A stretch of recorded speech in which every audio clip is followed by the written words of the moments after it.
레위기 4장 22장부터 35절까지 읽겠습니다.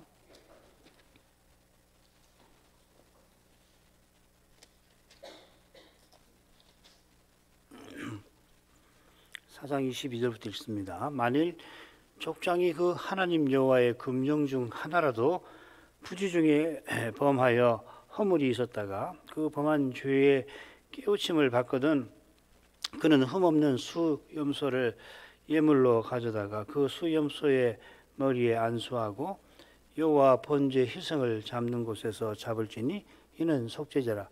제사장은 그 속죄 희생의 피를 손가락에 찍어 번제단 뿔에 바르고 그 피는 번제단 밑에 쏟고 그 모든 기름은 화목제 희생의 기름같이 단 위에 불사를 지니 이같이 제사장이 그 범한 죄에 대하여 그를 위하여 속죄한즉 그가 사함을 얻으리라. 만일 평민의 하나가 여호와의 금령 중 하나라도 부지 중에 범하여 허물이 있었다가 그 범한 죄에 깨우침을 받거든 그는 흠없는 암염소를 끌고 와서 그 범한 죄를 인하여 그것을 예물로 삼아 그 속죄제 희생의 머리에 안수하고 그 희생을 번제소에서 잡을 것이요 제사장은 손가락으로 그 피를 찍어 번제단 뿔에 바르고 그 피 전부를 단 밑에 쏟고 그 모든 기름을 화목제 희생의 기름을 취한 것 같이 취하여 단 위에 불살라 여호와께 향기롭게 할지니 제사장이 그를 위하여 속죄한즉 그가 사함을 얻으리라. 그가 만일 어린 양을 속죄 제물로 가져오려거든 흠없는 암컷을 끌어다가 그 속죄제 희생의 머리에 안수하고 번제 희생을 잡는 곳에서 잡아 속죄제를 삼을 것이요 제사장은 그 속죄제 희생의 피를 손가락으로 찍어 번제단 뿔에 바르고 그 피는 전부를 단 밑에 쏟고 그 모든 기름을 화목제 어린 양의 기름을 취한 것 같이 취하여 단 위 여호와의 화제물 위에 불사를 지니 이같이 제사장이 그의 범한 죄에 대하여 그를 위하여 속죄한즉 그가 사함을 얻으리라. 성경은 요즘 흔하고 흔한 이 매뉴얼처럼 제사 규례를 다루지 않습니다. 지금 뭐 여러 한 5가지 속죄제가 나오는데 똑같이 않지요. 조금씩 다르게 어떤 내용이 들어가기도 하고 그 내용을 더 설명하기도 하고 제사 규례만 아니라 하나님의 구속 사건도 신학서책처럼 심지어 요리문답처럼도 다루지 않습니다. 그렇게 다루기에는 하나님께서 하신 일이 너무도 높고 깊고 넓습니다. 높고 넓고 깊고 게다가 그 일은 영혼까지 미칩니다. 영혼까지 미치는 것은 영혼 전에 시작된 것과 붙어 있겠죠. 영원이신 하나님께서 친히 생각하시고 친히 이루십니다. 하나님이 이렇게 거룩하신 분이라는 것이 속죄제 규례를 통해서도 드러납니다. 이 규례는 그저 종교 제의, 옛날 고대 근동에 있었던 종교 제의가 아니라 지금도 하나님과 그분의 뜻을 우리에게 드러내는 계시입니다. 계시니까 성경이 교훈하는 바를 성신님을 의지해서 들어야 하겠죠. 그때 먼저는 속죄제를 제사 규례 가운데서 또 이 제사 규례를 모세 율법 가운데서 차근차근 살피는 겁니다. 하나씩. 그러면은 소위 모세 율법 자체가 소위 모세 법전이라고 하는 것이 오늘날의 법전, 심지어 모세 시대 다른 법전과 내용은 물론이고 형식에서도 다른 점이 눈에 띕니다. 함무라비 법전 같은 거 인터넷에서 찾아보시면은 요즘에는 번역된 거 나올 텐데요. 혹은 영어로 번역된 거 나오는데 그거 쭉 읽어보시면 이 레위기와 얼마나 다른지를 금방 확인하실 수가 있습니다. 레위기는 모세 율법 중에서도 율법 조항을 가장 많이 담고 있죠. 그런데 두 사건 다 율법 조항인데 두 개의 역사 사건이 이 10장과 24장 후반부에 나오는데요. 이 두 사건을 통해서 거대한 구속 역사를 우리 앞에 펼쳐 보여줍니다. 이 둘은 비교적 사건인데 이 사건은 레위기 법전이 오실 메시아와 그분의 나라를 선명하게 가리킨다는 것을 잘 보여줍니다. 이 사건을 통해서 역설적으로 제사장나라 제사장의 사명과 거룩한 백성의 사명이 얼마나 중요한지도 드러나죠, 그죠? 이런 내용들을 첫 시간에 살핀 레위기의 전체 줄거리와 더불어서 우리 머릿속에 쫙 펼쳐놓고, 이게 쉽진 않지만은 아주 많은 내용 아니니까 항상 레위기를 읽으시든지 할 때 이런 큰 줄거리를 머릿속에 딱 펼쳐놓고 각각의 율법 조항과 규례를 살피면 틀림없이 도움이 될 겁니다. 지난 시간에 대제사장의 속죄제를 살폈죠. 4장 1절부터 12절까지. 이 속죄제는 성소에서 피를 처리하는 두 제사 중 하나입니다. 나머지 하나는 온 회중의 속죄제, 4장 13절부터 21절인데 오늘 이 속죄제부터 다루겠습니다. 이 속죄제에 이어서 번제단에서 피를 처리하는 세 가지 속죄제가 이어질 겁니다. 금방 읽은 말씀입니다. 이미 아시고 계십니다마는 성소에서 피를 처리하는 속죄제는 성소만 아니라 번제단에서도 피를 처리하죠. 나머지 피를 번제단 밑에 쏟는 것입니다. 마찬가지로 대속죄일 속죄제는 7월 10일 하루만 지성소에서 피를 처리하지만은 역시 성소와 성막들에서 처리합니다. 여기 레위기 4장에 있는 것보다 더 복잡하게 되어 있습니다. 자, 이것이 이른바 거룩함의 등급과 붙어 있는 것입니다. 이 거룩함의 등급이 성막 제도를 이해하는 데 핵심입니다. 무슨 말이냐면 이 재료는 뭘 의미하고 무슨 색은 뭘 의미하고 뭘 의미하고 이런 식으로 물론 그것도 부질없는 건 아니고 그럴 가치가 있는데 성막의 제일 중요한 이 개념이라고 할까 내용은 거룩함의 등급이라고 하는 이겁니다. 이걸 분명하게 잡아놓고서 그 다음에 뭐 각 재료의 의미라든지 이런 것을 살펴야 안전할 거다 하는 것입니다.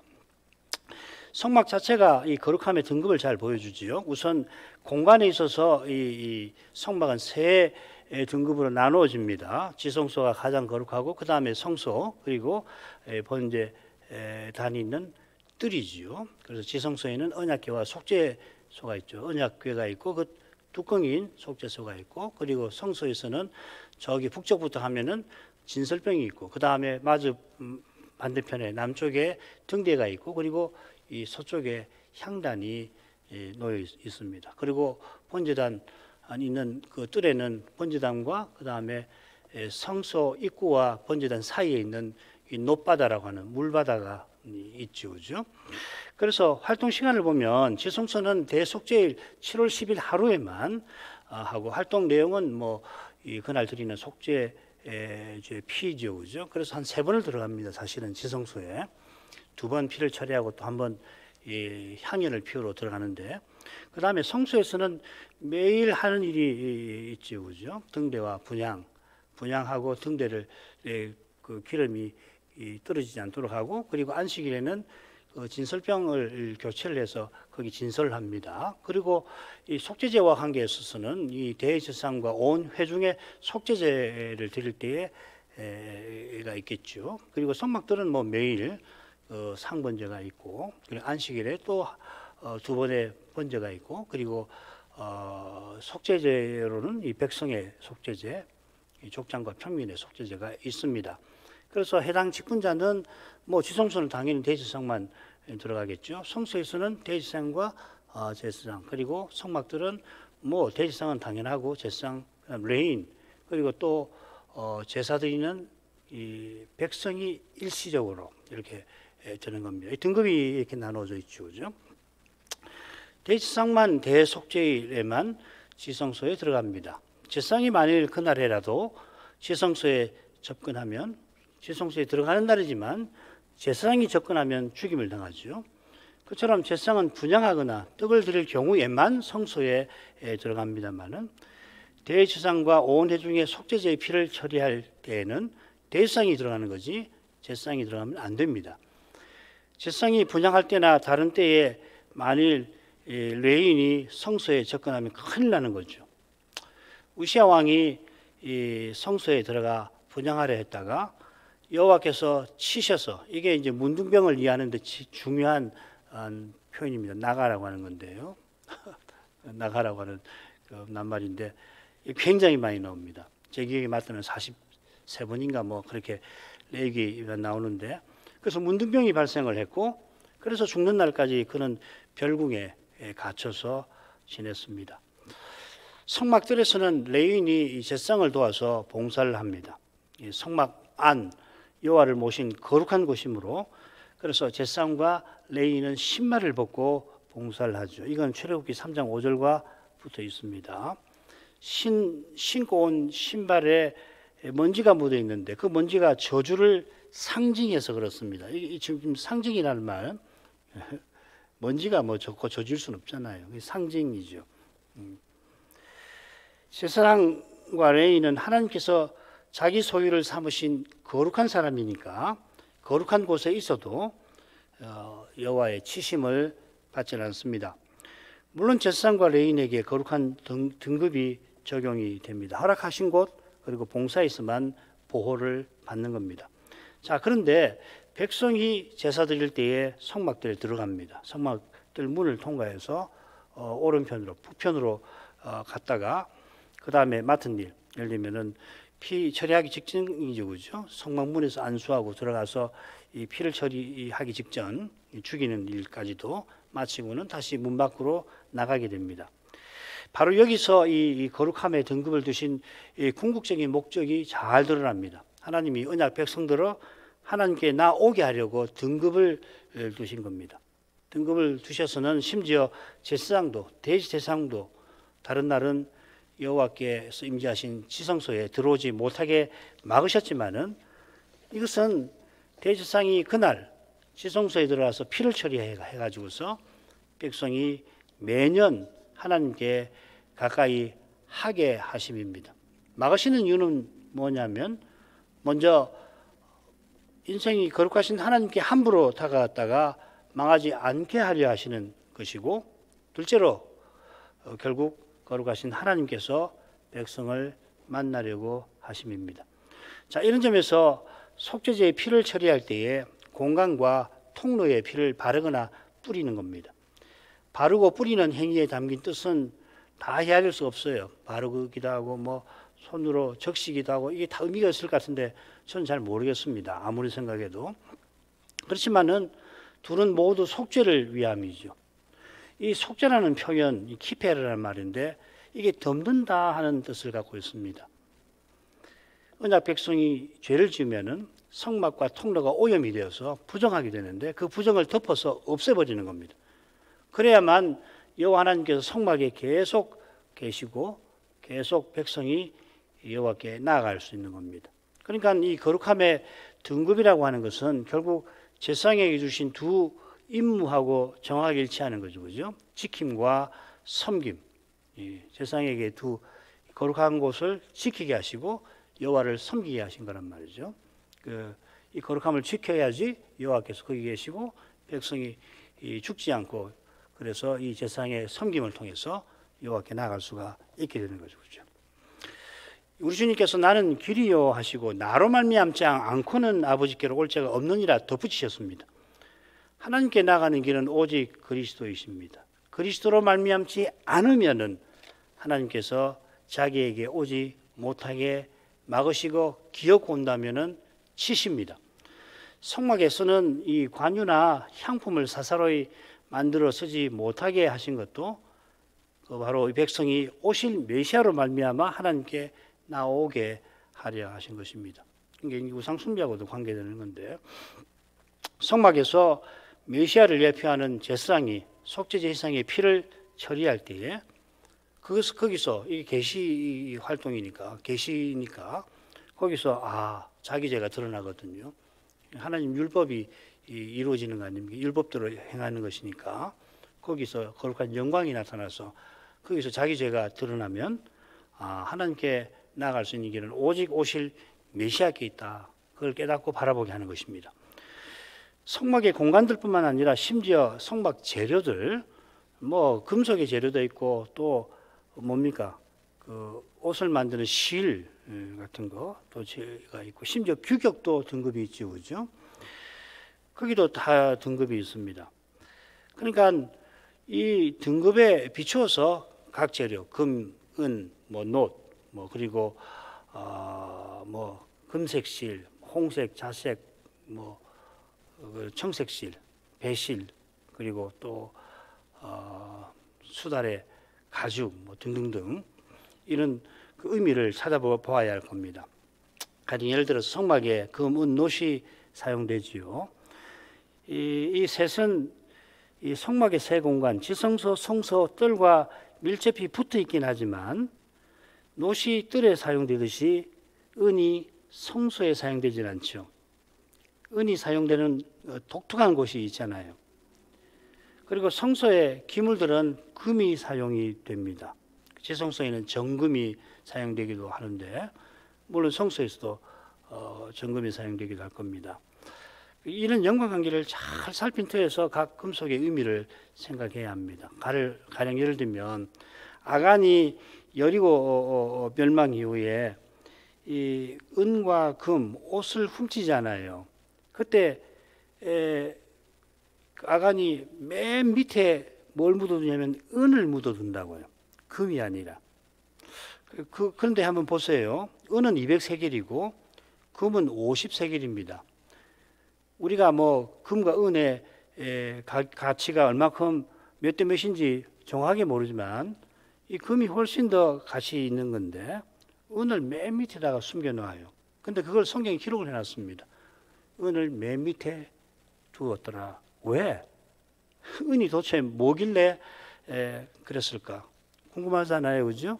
다음에 또 이 레기 해가면서 제가 틀림없이 이런 주제들을 다룰 때가 있을 텐데 그때까지 한번 생각해 보세요.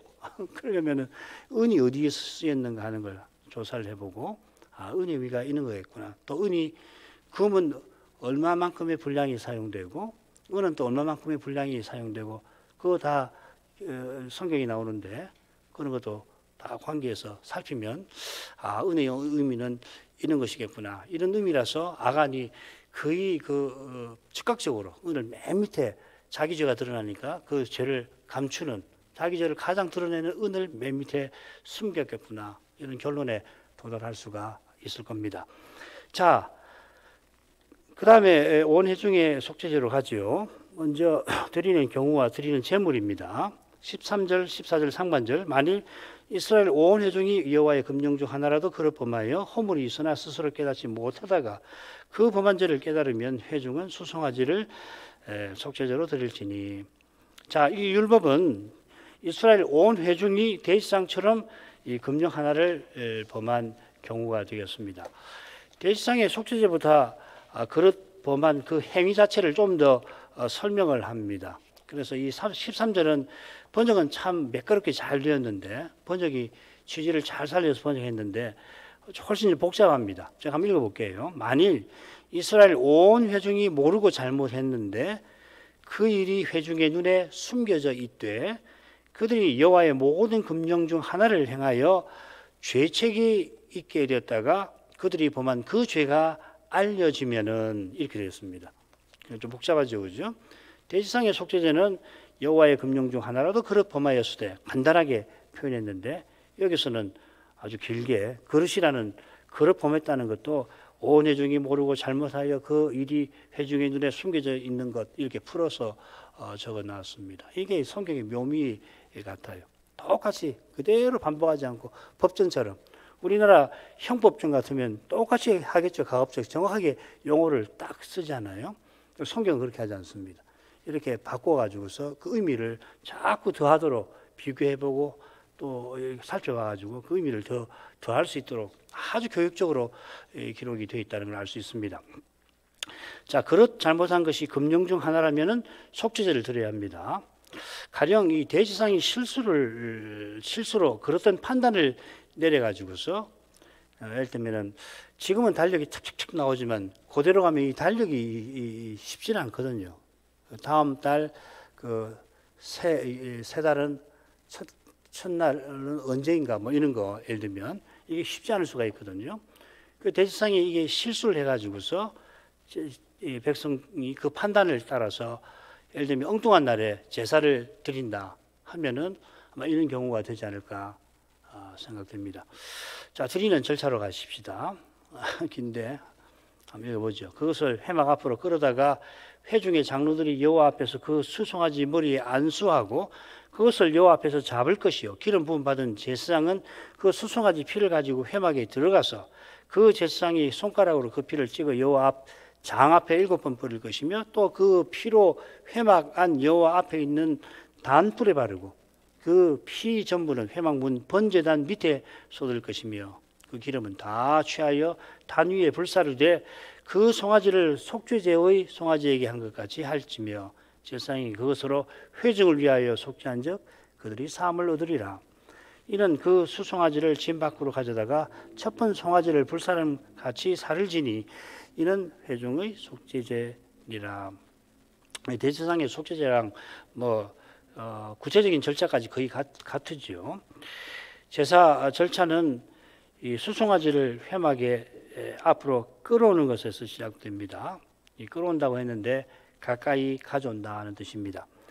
희생을 가까이 가져오는 일은 당연히 범죄한 온 회중이 맡을 건데 실제로는 회중의 장로들이 대표로서 맡겠죠. 현실적으로 안 되는 거니까 이것은. 그래서 대표들이 드릴 수송아지를 가까이 가져오겠죠.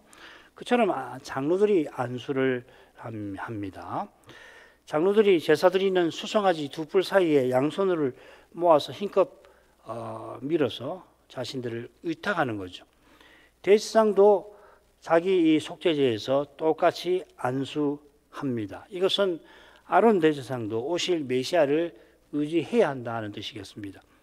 대제사장이 자기의 속죄제를 자기가 맡지만 자기가 예표하는 메시아를 의지하면서 행하는 겁니다. 마찬가지로 장로들이 백성을 대표하지만은 장로들도 백성과 함께 자신들을 대표하시는 그리스도를 바라보아야 하는 겁니다. 이어지는 대속의 절차는 대제사장의 속죄제와 같습니다. 속죄제 피를 가지고 회막에 들어갑니다. 대제사장이 이미 회막 안 번제단 북편에서 송아지를 잡았고 이제 성소로 들어가는데 이 성소를 회막이라고 여기서는 불러요. 앞에서는 성소. 왜 이 회막이라고 부르는가? 피를 처리하는 일이 성막이 여호와께서 백성을 만나 주시는 장소 되게 한다는 것을 암시하는 겁니다. 아울러 앞서는 여호와 곧 회막 안 향단이라 했는데 여기서는 짧게 향을 빼버리고 회막 안 여호와 앞에 있는 단이라 짧게 부릅니다. 단불에 피를 바릅니다. 향단 뿌리죠, 그죠? 향단 뿔 네 뿔에 바르는 겁니다. 아울러서 역시 줄여서 장이라고 부르고 지성소 앞에 있는 장이라고 부르고 그 앞에 7번을 뿌립니다. 이어서 이 번제단 밑에 피 나머지를 쏟습니다. 이렇게 피를 처리한다는 것은 여호와께서 임재하시는 공간과 여호와께 나아가는 통로를 죄로 부정한 상태에서 회복시키는 겁니다. 그래서 어떤 학자들은 이 속죄제를 정결제라고 그렇게 불러요. Purification Offering이라고 해서 이 정결제라 이렇게 부릅니다. 성별의 절차가 짧게 나옵니다. 19절 그 기름은 다 취하여 이게 성별의 절차죠. 모든 기름을 그것에게서 취하여 이렇게 되어 있습니다. 모든 기름은 수송아지에게서 취하는 그 일부이지만 수송아지 전체를 대표합니다. 수송아지는 대제사장과 마찬가지로 오실 메시아를 가리킵니다. 단위에 불사르는 것은 화목의 절차를 요약한 겁니다. 수송아지를 대표하는 모든 기름을 연기로 바꾸는 겁니다. 속죄제의 수송아지에게 한 것 같이 그 속죄제 곧 대제사장의 속죄제를 드리는 경우와 같아 하는 것입니다. 이로써 대제사장은 회중을 위하여 속죄한 즉 그들이 사함을 얻으리라. 여기 이 속죄한다 하는 표현이 기페르란 말인데 레위기에서는 번제, 속죄제, 속건제에만 나옵니다. 그렇지만 넓혀서 에스겔서까지를 보면 소제와 화목제에도 사용됩니다. 이 속죄와 용서는 성막 제사에 나아가는 것과 붙여서 생각해야 합니다. 무슨 말이냐면 모세의 율법대로 그대로 율법을 지켜서 제사를 드린다고 해서 영원한 구원을 얻는 건 아니지요. 이게 너무 당연한 겁니다. 이스라엘이 열 정탐의 말을 듣고 한 장관을 써서 이집트로 돌아가자 하고 심지어 돌을 들어 모세를 치려고 했을 때 여호와 하나님께서 전염병으로 그들을 쳐서 멸해버리겠다 하셨습니다. 그때 모세가 뭐라고 그러냐면은 주의 인자의 광대하심을 따라 이 백성의 죄악을 사하옵소서 기도했습니다. 이 이스라엘의 배도는 제사드려서 사함 받지 못한다는 걸 잘 아는 거죠. 이런 죄는 제사 드릴 수 있는 제사가 없어요. 여호와께서 내가 네 말대로 사노라 하셨습니다. 무슨 말이냐면 오직 주의 인자의 광대하심이 배도하는 이스라엘들을 사함 받게 합니다. 제사는 죄를 생각나게 해서 주의 인자의 광대하심을 그 정점인 그 인자의 정점인 메시아를 바라보게 하는 겁니다. 40절의 속죄와 사함이라고 하는 이 규정 역시 메시아를 가리키는 표현입니다. 그러니까 항상 이 제사와 관계에서 이 개념들을 생각을 하고 그리스도와 붙여서 생각해야 뭘 말하는지를 정확하게 아는 겁니다. 그대로 속죄 사함하면 우리가 오늘날 죄를 짓고 회개해서 사함 받는 거하고 똑같다고만 생각하시면 안 됩니다. 물론 그 관계는 되지만 제사 제도와 관련되는 거라는 걸 우선은 생각하셔야 한다는 겁니다. 자, 제사의 세 절차가 마쳤으니 처리할 일이 남았지요. 그건 첫번 송아지를 사름같이 사르는 것입니다. 불살라 버리는 겁니다. 첫번 송아지는 대제사장의 속죄제로 드리는 송아지죠. 모든 기름을 연기로 바꾼 다음에 송아지의 다른 모든 것, 가죽, 고기, 머리, 다리, 내장 이렇게 표현되어 있습니다. 그리고 똥도 진박 정결한 곳에 가져다가 불살라 완전히 제로 만들어 버리는 겁니다. 자, 그 다음에 이제 번제단에서 처리하는 경우인데 성소에서 피를 처리하는 경우가 대표와 전체 대제사장과 온 회중으로 이루어졌듯이 번제단에서 처리하는 경우도 그렇습니다. 족장과 평민 이렇게 되어 있습니다. 평민의 속죄제는 드리는 제물에 따라서 두 종류로 나뉘죠. 암염소로 드리는 것, 양으로 드리는 것입니다. 그래서 평민의 속죄제는 암컷 양이나 염소를 드리고요. 지파를 대표하는 족장은 수염소, 순염소, 우리 한글 맞춤 보면 순염소인데 이 원문에는 수염소 이렇게 두 낱말로 되어 있습니다. 그 다음에 읽겠습니다. 22절부터 26절 족장의 속죄제입니다. 만일 족장이 그 하나님 여호와의 금령 중 하나라도 부주 중에 범하여 허물이 있었다가 그 범한 죄에 깨우침을 받거든 그는 흠없는 수염소를 예물로 가져다가 그 수염소의 머리에 안수하고 여호와 앞 번제 희생을 잡는 곳에서 잡을지니 이는 속죄제라. 실상은 그 속죄 희생의 피를 손가락에 찍어 번제단 뿔에 바르고 그 피는 번제단 밑에 솟고 그 모든 기름을 화목제 희생의 기름같이 단 위에 불사를 지니 이같이 제사장이 그 범한 죄에 대하여 그를 위하여 속죄한즉 그가 사함을 얻으리라. 매우 비슷하죠, 그죠? 자, 먼저 속죄 드리는 경우 제물 한번 보십시다. 이 족장이라는 표현은 적어도 세 가지 사람을 가리키는 것 같아요. 이 족장, 지파의 족장, 이때는 12지파를 대표하는 12인물을 가리킵니다. 그런데 천부장도 이 족장이라고 그럽니다. 이 천부장이면 뭐 상당히 큰 가문을 대표하는 사람이고 마찬가지로 가문의 족장에게도 이라는 표현에도 나옵니다. 그러니까 정확하게 이 셋 중에 누구를 가리키는지 알기가 어렵습니다. 가문이나 지파를 대표하는 사람을 가리키는 것 같아요. 족장이 금령 중 하나를 모르고 범해서 죄책이 있는데 나중에 그 죄가 드러나게 될 때에 속죄제를 드립니다. 드리는 경우가 온 회중의 속죄제와 비슷하게 표현되어 있습니다. 똑같지는 않아요. 근데 거의 비슷합니다. 그는 흠없는 수염소를 속죄제물로 드립니다. 모세가 성막을 완공을 하고 거룩하게 구별하던 날에 그러니까 제2년 정월 초하루죠. 그때 이스라엘 12지파의 족장들 들어 그날부터 매일 한 사람씩 예물을 드리라 하고서 각 족장이 드리는 예물로서 한 가지 속죄제물은 수염소를 드리라 그렇게 되어 있습니다. 이 수염소에 관해서는 이런 표현이 있습니다. 때에 앞서가는, 그러니까 염소나 양이나, 그러니까 히브리 말로 이 때라는 말은 염소와 양을 아우르는 표현입니다. 이 염소와 양이 이루고 있는 그 때에 앞서가는 수염소라는 표현이 있고요. 또 잠언에 보면은 잘 걸으며 위풍 있게 다니는 거, 왕의 경우인데 수염소가 왕과 같은 동물에서는 그런 존재다. 지도자라 이 말이죠, 그죠? 그러니까 이 수염소가 지파나 가문을 대표하는 인물이라 하는 걸 이런 데서 확인할 수 있습니다. 제사 절차로 가죠.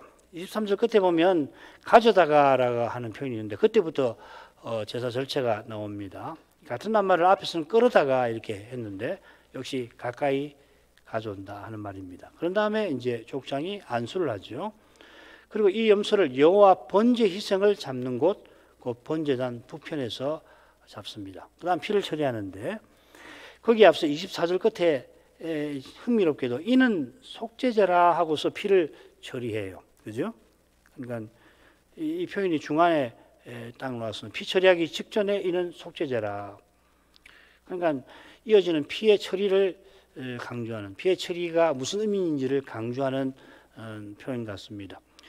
이 속죄제는 제사장이 희생의 피를 손가락에 찍어 가지고서 번제단의 네 뿔에 바르고 그 피, 나머지 피는 번제단 밑에 쏟습니다. 성소에서 처리하는 경우에는 번제단 뿔에는 피를 바르지 않고 나머지 피를 번제단 밑에 쏟기만 했는데 이 번제단에서 피를 처리하는 경우에는 단뿔에 바르고 그 다음에 단 밑에 쏟아버립니다. 이 역시도 하나님이 계시는 장소와 하나님께 이르는 통로를 정결케 하는 겁니다. 그러니까 이 번제단, 향단, 그 다음에 시언자가 그 거룩함의 등급은 다르지만 역할은, 기능은 결국 근본적으로 같은 거죠, 그렇죠? 자, 그럼 다음에 또 말씀드리겠습니다. 번제단 위에서 연기로, 그 이야기가 밑에 나오네. 번제단 위에서 연기로 바꾸는 것이 향단에서 분향하는 것과 같은 표현을 쓰는 데서도 잘 드러나죠. 성막의 세 공간, 이 세 공간은 시내산의 세 공간, 산 정상, 산 중턱, 산 아래와 일치합니다. 그러니까 뿔은 사실은 이 산을 상징하는 건데요.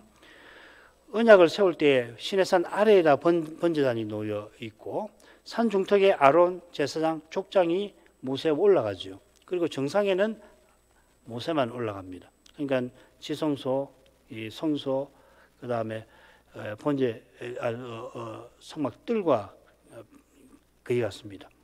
그래서 이 번제단 뿔은 이 시내산을 상징합니다. 단뿔이 산을 상징한다면 단밑은 산 아래를 가리킵니다. 그래서 단밑에 남은 피를 쏟는 것은 산에 나아가는 길을 정결하게 하는 것 같습니다. 피를 처리한 다음에 모든 기름을 성별해서 단위에서 연기로 바꿉니다. 모든 기름은 화목제 희생의 기름같이 연기로 바꾸라 했습니다.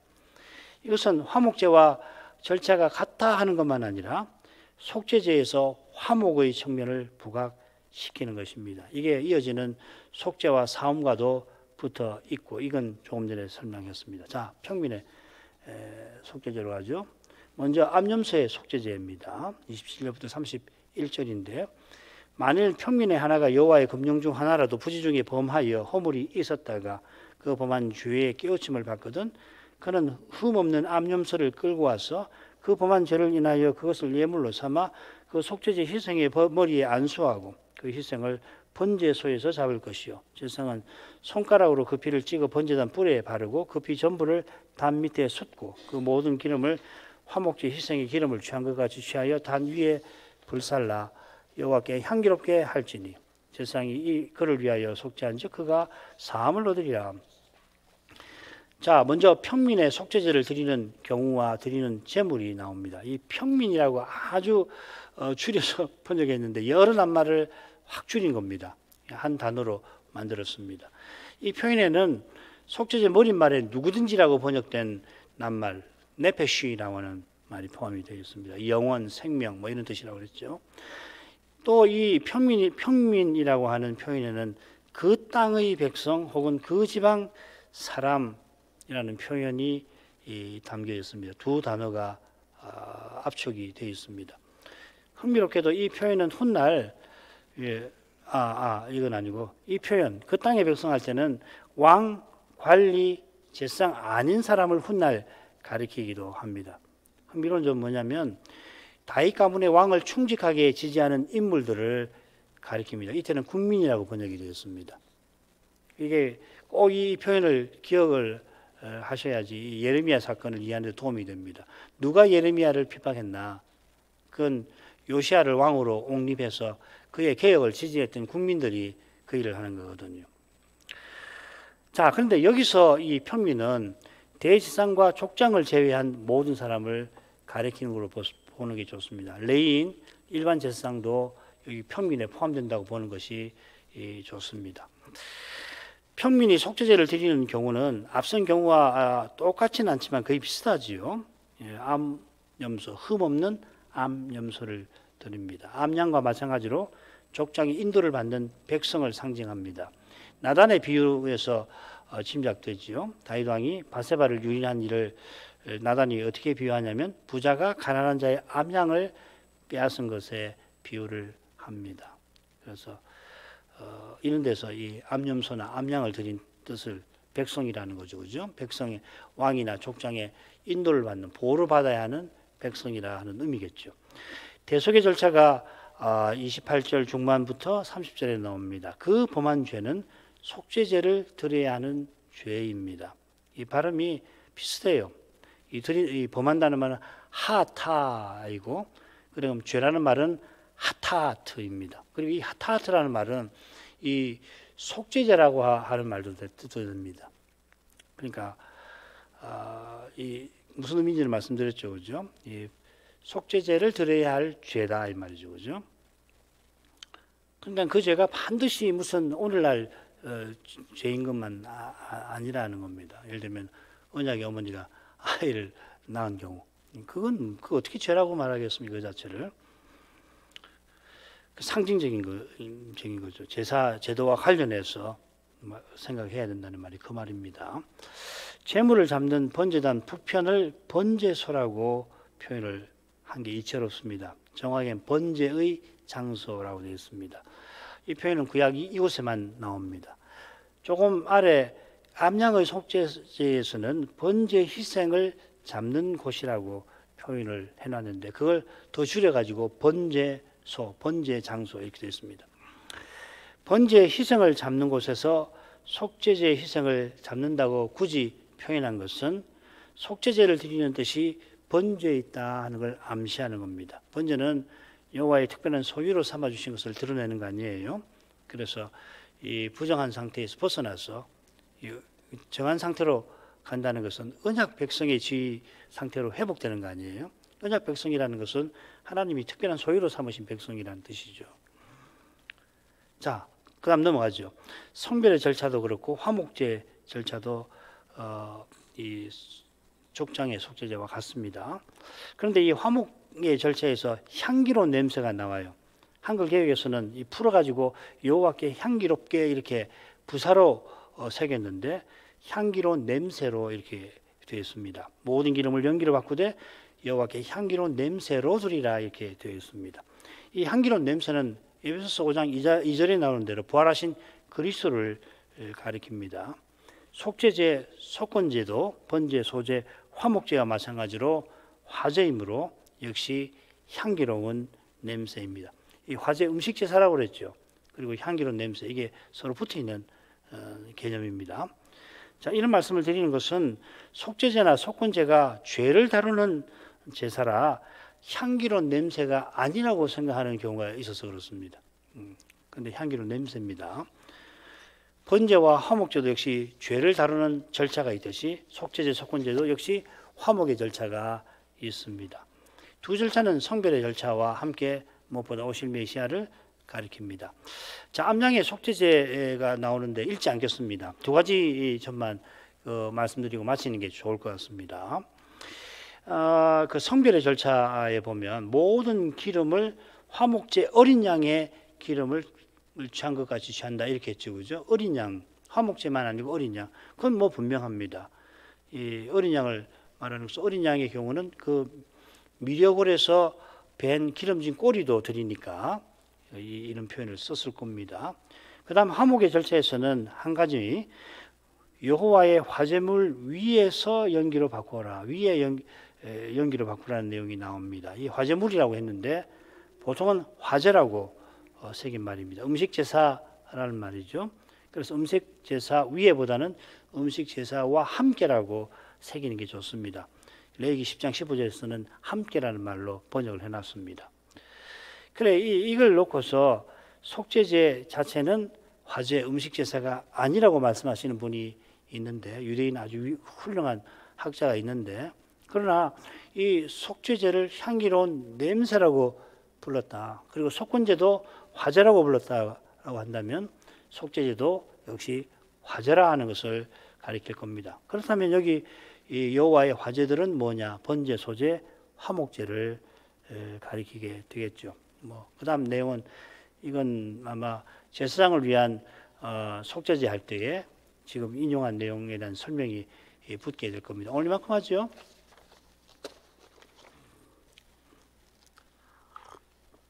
기도할 내용. 속죄제가 피 처리하는 장소에 따라서 셋으로 나뉩니다. 이건 이제 거룩함의 등급과 관련되어 있다는 걸 말씀을 드렸죠. 이 거룩함의 등급이 이 성막 규례, 제사 규례를 이해하는 핵심 내용입니다. 이 거룩함의 등급은 한편으로는 언약 백성을 하나님의 거룩한 진노에서 보호하는 거고 다른 한편으로는 제사장을 통해서 하나님께 나올 수 있게 하시는 장치입니다. 이게 이제 제사장에게 주신 두 직임, 지키는 것, 성소를 지키는 것과 하나님을 섬기는 그 두 직무와 붙어 있습니다. 이 직임을 여호와께서 여호와의 종이 되셔서 이루셨고 또 지금도 이루십니다. 예수님께서 내가 길이요 하시며 나로 말미암지 않고는 아버지께로 올 자가 없다 하셨는데 이 말씀하시고 그 십자가를 지시고 부활하셔서 하늘 성소를 영원히 정결케 해서 거기 지금 우리 위해서 기도하고 계십니다. 주님께서 우리를 직분자로서 섬기고 계시는 거잖아요. 우리가 오늘 이렇게 기도하고 주일날 예배하는 것이 하나님께 드려지는 그 이유는 이 부활하신 그리스도 그 대제사장의 그 봉사에 근거하는 겁니다. 이 복된 목적이 이루어지려면 교회의 거룩함을 잃지 않아야 합니다. 우리도 제사장들인데 우리의 소임이 여기 있습니다. 하나님을 예배하기 위해서 먼저는 교회의 거룩함을 유지하는 겁니다. 이 시대의 이 소임은 참 중요합니다. 그리고 이 교회의 거룩함은 오직 하나입니다. 오직 그리스도를 전부로 삼는 것이 교회의 거룩함입니다. 그리스도만 우리의 거룩함이십니다. 이런 교회로 나갈 수 있도록 기도하시고 특별히 이 신학교 또 우리 신학생들을 위해서 기도해 주시길 바랍니다. 기도하겠습니다. 거룩하신 아버지, 이날 속죄의 기회를 통해서 하나님이 독생자도 아끼지 않고 내어주신 그 사랑의 그 빛을 그 기회를 통하여 보게 하셔서 감사합니다. 모세의 성막과 모세의 제사 규례에서 독생자의 영광, 메시아를 보내실 여호와의 사랑이 드러나고 있습니다. 모세가 여호와께서 하늘을 열어 보여주시지 않았다면 어떻게 성막을 짓고 그 성막에서 여호와를 가까이 하는 그 길을 제시할 수가 있었겠습니까? 모세의 제사와 성막과 비슷한 그 건물이나 또한 종교 제의가 있다 할지라도 모세가 고대의 근동 풍습과 관행을 모방한 것이 아니라 여호와 하나님이 에덴 동산에서 우리 시절을 내쫓기 전에 짐승을 죽여서 친히 가죽옷을 그들에게 입히시고 아벨과 가인들어 제사 드리게 하신 그러한 일이 있었어. 무엇보다 여인의 후손을 장차 보내어 뱀의 머리를 치게 하실 일을 약속해 주셨어. 죄로 말미암아 캄캄해진 세상에도 성막과 제사와 비슷한 것들이 또 메시아를 바라는 것처럼 구원자를 구하는 그런 비슷한 일이 이 어두운 세상에도 있게 된 줄 믿습니다. 그러나 하나님께서 날마다 지으신 만물을 통해서 온갖 선한 것을 주심으로 하나님의 그 영원하신 능력과 신성을 분명히 드러내시지만은 사람의 죄가 너무도 깊은 나머지 불의로 진리를 막는 일이 있고, 그래서 하나님 대신 우상을 섬기며 하나님 뜻 대신 사람의 그 악한 정욕을 쫓아 행하는 일이 이 세상에 가득한 것처럼 구원의 길은 하나님의 계시에서만 분명히 드러나고 그 계시를 깨닫고 그리스도를 믿는 이만이 그 길을 걸어갈 수가 있겠습니다. 하나님께서 성막을 세우라 하시면서 거기 여러 경우에서 거룩함의 등급을 두십니다. 공간에도 심지어 재료에서도 등급들을 두셨습니다. 그처럼 대제사장과 제사장과 레인도 심지어 언약 백성에게도 거룩함의 등급을 두시고 날들에도 그리하셨습니다. 속죄제도 이 등급에 따라서 여러 종류를 마련해 두셨습니다. 이러한 장치를 통해서 하나님께서 무엇보다도 언약 백성이 죄의 어둠에 쌓여서 그만 하나님의 거룩하심을 침해하여 망하지 않도록 그들을 친히 지켜주시려 하셨을 뿐만 아니라 마침내는 누구든지 하나님께 나아올 수 있게 하려고 이러한 장치를 친히 세우신 줄 압니다. 아직 메시아가 오시기 아주 전이라 오직 그리스도께서 하나님께 나아가는 그 길이 되시는 것을 깨우쳐 주시려고 우리 오늘날 신약 신자들에게는 들어 낯설게 느낄 만한 그러한 장치들을 통해서 하나님께서 구약 백성 어린 시절에 교회를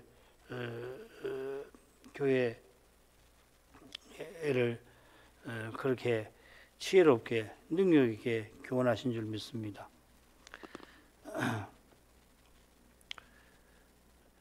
그분들이 어떤 의미에서는 오직 그리스도를 우리보다도 더 현실에서 실감 있게 느낄 수도 있었겠다 하는 생각이 듭니다. 일상에서 매일같이 사용하는 그 기름에도 하나님께서는 성전에 있어서는 관유를 사사롭게 만들어 쓰지 말라고 하심으로 그들의 마음이 대제사장의 봉사로 향하게 하시고 그리하여 오실 메시아를 자연스럽게 바라보게 하신 것도 같습니다. 이 거룩함의 등급에서 오늘날 교회가 거룩한 교회로 서나가는 길이 오직 그리스도를 전부로 모시는 거기에 있음을 더욱 생각하게 하십니다.